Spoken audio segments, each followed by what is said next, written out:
My name is Claire Weston. I'm 39 years old. And I'm about to tell you something I never thought I'd admit out loud, not to a friend, not even to myself. But lately, it's been gnawing at the edge of my thoughts like a loose thread, tugging, unraveling everything I thought I knew about who I am. I didn't fall into this. I walked, slowly. Quietly. Maybe even willingly, though I tried to tell myself I didn't. It started in a house that used to feel like safety. Mark, my husband, is a good man. The kind people admire. Stoic, responsible, fatherly. And when we first got together, I clung to that steadiness like a life raft. I had just come out of a messy divorce with no kids of my own, and Mark offered the kind of love I'd never known before, quiet, dependable, practical. We used to laugh more. He used to kiss me like he meant it. There was a time I'd feel his hands on my waist in the kitchen while I chopped onions, or he'd sneak into the shower just to hold me from behind. It wasn't fireworks, but it was warm. It was enough. Then, slowly, and I don't even remember when it started, he began to feel far away. We'd still go through the motions, dinner together, watching TV, pecs goodnight. But somewhere between the bills and the long hours at work and his ex-wife causing trouble with custody, the intimacy between us slipped. Not just the sex, though that went first, but the emotional current beneath it. That invisible thread that connects two people. It frayed. We stopped touching, except for functional moments. A hand on my back when guests came over. A goodnight kiss that landed just left of my mouth. Cuddling became him lying on his side, scrolling through his phone, while I stared at the ceiling pretending to sleep. It wasn't cruel. It was worse than that, it was indifferent. I told myself it was a phase. I tried harder. Wore perfume again. Put on makeup before he got home. Touched his arm at dinner. But his eyes were always tired. Always elsewhere. Always distant. And then, there was Eli. Mark's son from his first marriage. He was 22 when he moved in, just for a few months, Mark said, while he figured out what to do after dropping out of college. I didn't argue. He was family. He needed help. I had no intention of getting close to him. In fact, I kept a polite distance. Tried to draw clear boundaries. Stepmother was always a role I wore awkwardly, I never asked for it. And Eli, tall and quiet and guarded, didn't ask anything of me. But still, there was a warmth in him I wasn't expecting. A softness. He noticed things. Not in a creepy way, not at first. Just noticed. "Did you get your hair done?" he asked once, casually, while I was making coffee. It caught me off guard. Mark hadn't said a word. "You always make the kitchen smell like cinnamon in the morning," Eli said another time, out of nowhere. "It's comforting." I laughed. Flattered. Embarrassed. But something flickered in me. Something I thought had died. It wasn't sexual. Not then. But it was attention. Presence. The kind of thing I hadn't felt in so long that I almost forgot how intoxicating it was. I told myself not to read into it. I reminded myself of my place. Of his. I pushed back the odd flutter in my chest when his eyes lingered a beat too long. I scolded myself for feeling seen. I became hyper-aware of how I dressed around him. I started keeping the bathroom door closed. I'd scurry past the living room when he was watching TV, just to avoid the way my skin reacted to his gaze. I told myself it was wrong, because it was. And yet, the more I tried to pull away, the more I realized I was already leaning in. The exact moment I knew something had shifted, truly shifted, was one night when Mark kissed me goodnight, and I felt nothing. Not even rejection. Not even resentment. Just emptiness. And the next morning, when Eli accidentally brushed my hand while reaching for a spoon, the heat that traveled up my arm made my knees weak. That was the moment. The moment I knew I was in trouble. Mark's way of loving me was always physical. A hand on my back when we passed in the hallway. A shoulder squeeze when he handed me coffee. Sex, quick, efficient, dutiful, when there was time. He meant well, I know that. He thought that his touch was affection, that it fixed things, made things whole. But the space between us wasn't about skin. It was about presence. Emotion. Conversation. And Mark. Mark never wanted to sit in emotional discomfort. He's a trauma surgeon. 12-hour shifts, rotating nights, the constant buzz of pagers and chaos. He lives in life-or-death moments, and when he's home, he wants quiet. He wants things to be fine. Not explored, not talked through, just smoothed over. And I get it. I really do. But lately, that distance feels unbearable. It came to a head on a Tuesday night. I'd made roasted chicken and potatoes, nothing fancy, but something that used to make him smile. I lit a candle. I wore a soft green sweater he once said made my eyes look like sea glass. I was trying. Still trying. Eli came in first, fresh from a run, his cheeks flushed. He smiled at me, a towel draped over his neck. "Smells amazing," he said, looking straight at me. "You always make it feel like a home." I swallowed. Forced a smile. "Thanks, sweetheart." Mark arrived 20 minutes later, looking beat, keys tossed on the counter, shirt wrinkled, phone still in hand. He kissed my cheek without meeting my eyes. "Smells good," he said, already scrolling through a message. "Can we eat fast? I've got to call the hospital back."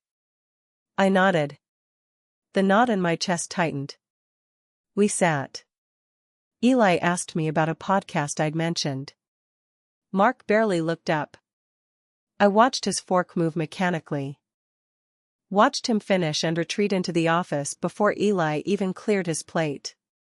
Later, in bed, I waited. I wanted, needed, him to ask how I was. To notice me. Something. But all he did was slide in beside me, lean over, and start kissing my neck. His touch wasn't cruel. But it was empty. Like going through the motions of someone else's memory. "Can we just lie here?" I whispered. He paused. Pulled back. "Are you mad at me?" he asked, confused. "No," I lied. "I'm just tired." He rolled over. I stared at the ceiling. He didn't get it. He never got it. I didn't need more sex. I needed intimacy. Eye contact. How was your day? That didn't feel like a formality. I needed to feel chosen. Seen. And the worst part, the part one can barely admit, is that Eli did that without trying. Not with anything inappropriate. Not with words even. But in small, terrible ways. The way he noticed when I was quiet. The way he picked up my favorite granola when he went shopping. The way he said thank you every single time I made dinner, and meant it. Once, he knocked gently on my door while I was folding laundry, held up a chipped coffee mug from the dishwasher and said, "This one's your favorite, right? I think it cracked, should we glue it or toss it?" Mark wouldn't have noticed. Mark didn't even know which mug was mine. That night, I stood in the kitchen washing dishes when Eli came to put his glass in the sink. We stood there a moment too long. His shoulder barely brushed mine. I didn't move away. I could feel his breath shift. I knew I should have said something, drawn a line, left the room, anything. Instead, I just stood there. My hands in soapy water. Heart pounding. He didn't touch me. He didn't say a word. But the charge between us was unmistakable. And I hated myself for noticing it. The next day, I tried to talk to Mark again. I brought up counseling. I said I missed him. That I didn't feel connected. He reached for my hand. But we're fine, he said. You're overthinking it. Things are just busy. We're still, us. He kissed my knuckles. But I didn't feel like us. I felt like someone pretending to be a wife. And worse, like someone who had already started longing for something she couldn't admit out loud. I don't know when my body stopped responding to him. It's like I was still there, still moving, still smiling, still touching, but something inside me had locked the door. Mark had the day off. A rare one. He decided we should spend it together, just us, no distractions. I said yes, of course. What else could I say? He brought me coffee in bed. Kissed my temple. Crawled back under the covers and pulled me close, his hand finding the small of my back like it used to. His fingers were warm. Familiar. He was trying. I should have leaned in. I should have felt something. But I didn't. Instead, I froze. Not outwardly, I still smiled, I still said, thank you. But inside, I was calculating. Measuring how far his hand would drift. How soon this would turn from cuddling into something I didn't want to give. His hand slid under my shirt. I turned to face him, gently redirecting. Let's just talk, I said softly. I miss talking. He blinked. We are talking. I gave a weak laugh. No, I mean, really talking. He sighed, rolled onto his back. I'm trying here, Claire, he said. I cleared the whole day for you. Brought coffee. I thought this was what you wanted. I appreciate it, I said quickly, guilt punching me in the chest. I need something different right now. Different how? He asked, voice tight. I opened my mouth. Closed it. How do you explain emotional absence to someone who thinks touch is enough? How do you say, I want you to sit in the discomfort with me, not fix it with your hands? That afternoon, we went for a walk around the lake like old times. He held my hand. I didn't pull away. But I wasn't really there either. My mind kept wandering, to the cracks in the sidewalk, to the ducks, to Eli's sweatshirt hanging by the back door. When we got home, Mark stood behind me at the sink. Slid his arms around my waist. Pressed his lips to my neck. I didn't flinch. But I went still. Stop doing that, I wanted to say. Stop trying to crawl into my body when I'm not even in it myself. Instead, I said nothing. You smell good, he murmured. I managed a thin smile. It's just soap. He gave my hip a playful smack, like he used to when we first started dating. Back when I'd giggle and bat him away. Now, it felt like a jolt. Not pain. Just wrong. That night, he kissed me. Really kissed me. His hands on my face, his breath warm and familiar. It was sweet. Safe. But something in me recoiled. Not visibly, not enough for him to notice, but internally, I was squirming. I kissed back. Out of muscle memory. Out of love, even. But my mind was elsewhere. Scanning. Resisting. When we broke apart, he looked at me, eyes searching. You okay? He asked. Yeah, I said too fast. You feel far away, he said gently. I looked down. Picked up my thumbnail. I'm just tired, I said. That's always the line, isn't it? Tired. It covers everything. Grief. Confusion. Desire. The truth is, I wasn't tired. I was numb. And underneath that numbness, there was something worse, guilt, shame, hunger. Not even for Eli specifically, but for what he represented: attention, curiosity. That feeling of being watched without being touched. Wanted without being consumed. I lay in bed that night, staring at the ceiling, Mark's breathing steady beside me.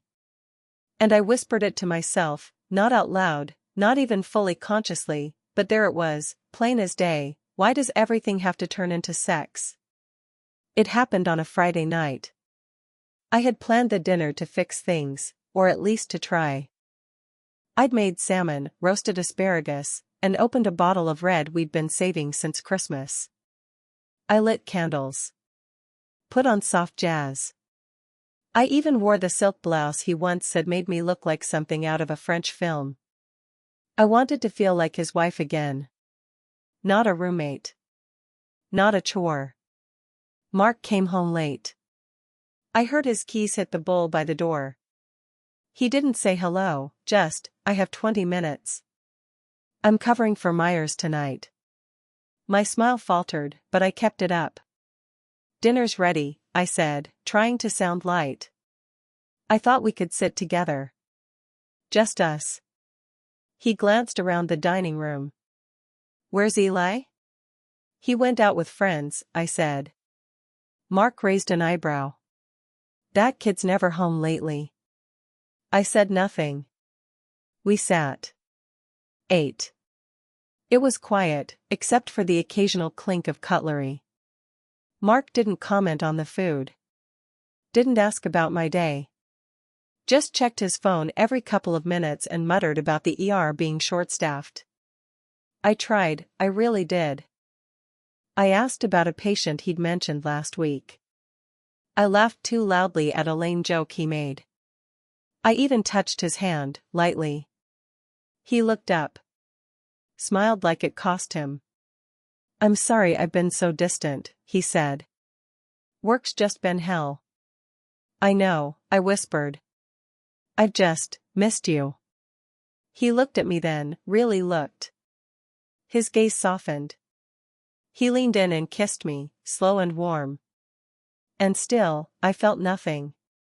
I tried to feel something. I closed my eyes, imagined the old days, imagined us laughing, tangled in bedsheets, late Sunday mornings and burnt pancakes.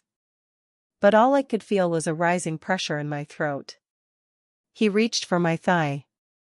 His hand trailed up under my skirt. And that's when I broke. I pulled away, fast. Shoving my chair back, nearly tipping my wine glass. My voice cracked before I could even form the words. "Can you just not touch me right now?" Mark froze. "What?" I said, my voice was shaking now. "Don't touch me. Not everything has to lead there." He sat back slowly, eyes narrowing. "Where is this coming from?" I stood up. Arms folded tight over my chest. "You think bringing me wine and kissing me makes it okay? That I'll forget how absent you've been?" I said I've been busy. "No, Mark. You've been gone. And when you're here, it's like I'm just someone to take care of the house and warm your bed when you remember I'm here. That's not fair." I laughed bitterly. "Fair? Try honest." His face tightened. "So what, you don't want me anymore? You want me to stop trying altogether?" I stared at him. Part of me wanted to scream yes, because whatever this was didn't feel like trying. It felt like he was putting coins into a broken vending machine and getting angry it didn't spit out love. But I didn't say that. Instead, I muttered the words that I didn't mean, but couldn't stop. "I feel more seen by your son than I do by you." Silence. It dropped like a bomb in the room. Mark's face went blank. As if someone had just slapped him. His mouth opened, then closed again.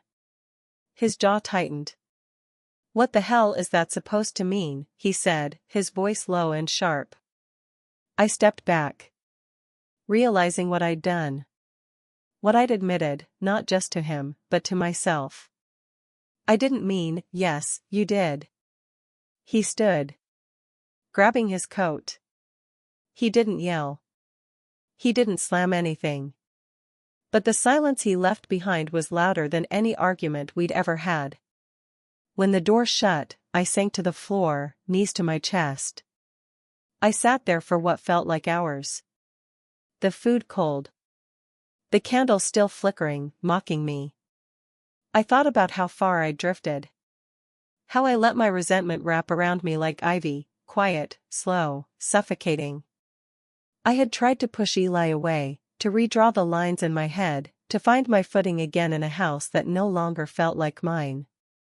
But he was already too deep. And maybe I was too. Shame prickled down my neck. How had I let this happen? How had we let this happen? 3 weeks.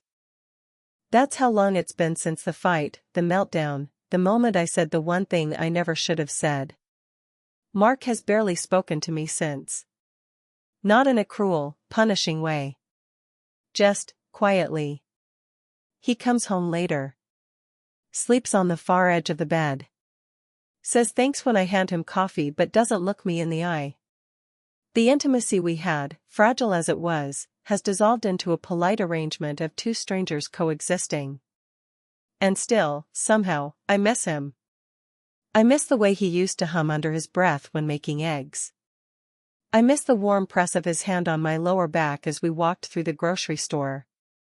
I miss knowing, even in the worst moments, that we were we. Now, we're just two bodies moving around each other, avoiding touch like it's dangerous. I catch him watching me sometimes. His face unreadable. Like he wants to ask something, maybe why, but the answer already hurts too much to hear. Eli's been careful. Quiet. Almost too much. He senses the tension, and he's been giving us space. No more casual compliments, no lingering moments in the kitchen. He barely speaks unless spoken to. I think he's trying to protect me from myself. I wish I could say I felt relief. But mostly, I feel lost. One night, I come home late from a walk. Mark is sitting on the porch, elbows on his knees, staring out at the street. He doesn't look up as I approach. I sit beside him anyway. The silence stretches between us like fabric worn thin. I made pasta, I say quietly. There's some left on the stove. He nods. Doesn't respond. I glance at him, at the tired set of his shoulders, the lines deepening at the corners of his mouth. His hands are clasped so tightly I can see the veins pressing against his skin. I know I hurt you, I whisper. He exhales, slow. Controlled. It wasn't just what you said. I know. It's what you didn't say all this time. His words land with the weight of a confession, and a truth I'd ignored. I didn't know how to ask for what I needed, I say, voice trembling. Claire, he says, finally turning to me, I'm not a mind reader. I'm tired all the time. I try to show up in the ways I know how. But you just kept pulling away. I felt invisible. And I felt unwanted. He looks away again, jaw tight.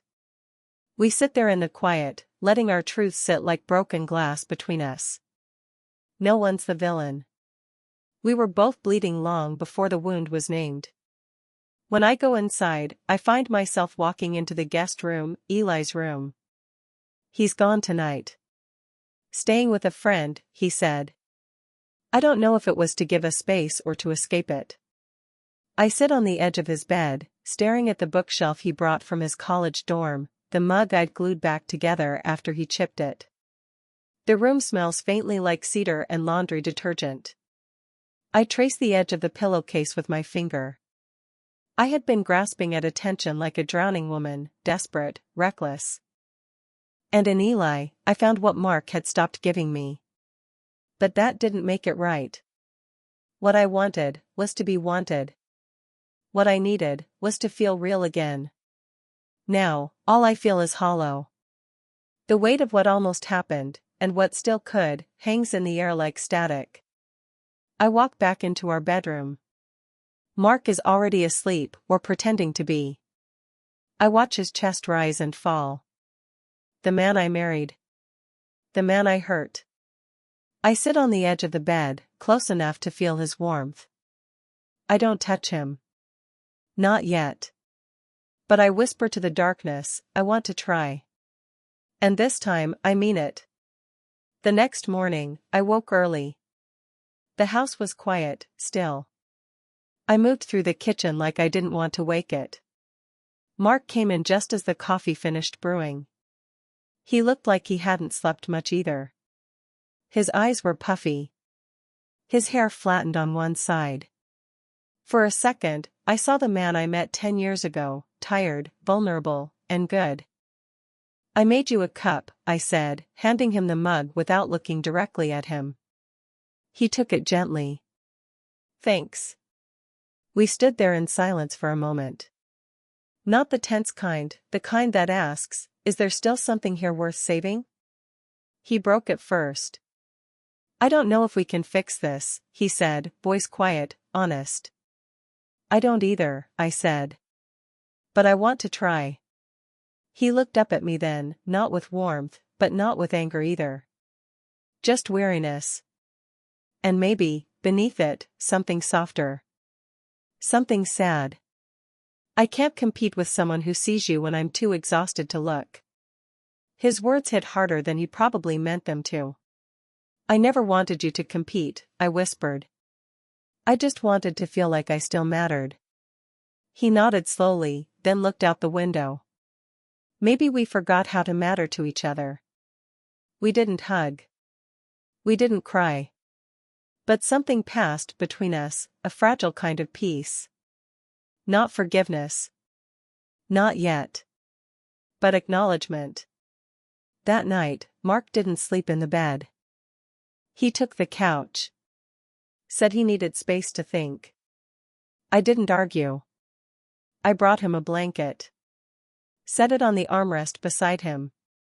He looked up at me. I could see the years in his eyes, the surgeries, the stress, the subtle erosion of a love we both had neglected. I'm not blaming you, he said softly. But I'm not innocent either. I knelt beside him. Rested my head against his knee for a moment, not as a wife, not as a beggar, just as someone who still cared. He placed a hand on my head. No words. No grand resolution. Just that. Later, in bed alone, I thought of Eli. Of how dangerously close I'd come to crossing a line I wouldn't be able to come back from. He had slipped into a space that wasn't his to fill, but I had opened the door. I owed it to myself to shut it. And maybe Mark and I wouldn't survive this. But I wanted to walk forward, not backward. I wanted to rebuild something honest. Even if what came next looked nothing like what came before. The end, you want to know the truth? It wasn't about him. Not Mark. Not Eli. It was about me. What I needed. What I forgot. What I let slip away while pretending I had everything under control. I used to think love meant safety. Stability. Predictability. That if I kept the house warm, the schedule organized, the bed made, I'd feel full. Cared for. Enough. But safety without connection becomes a slow starvation. And I was starving. I didn't even notice it happening. That's the scary part. You don't wake up one day and say, I don't feel loved. You just stop smiling as much. You flinch when someone touches your arm.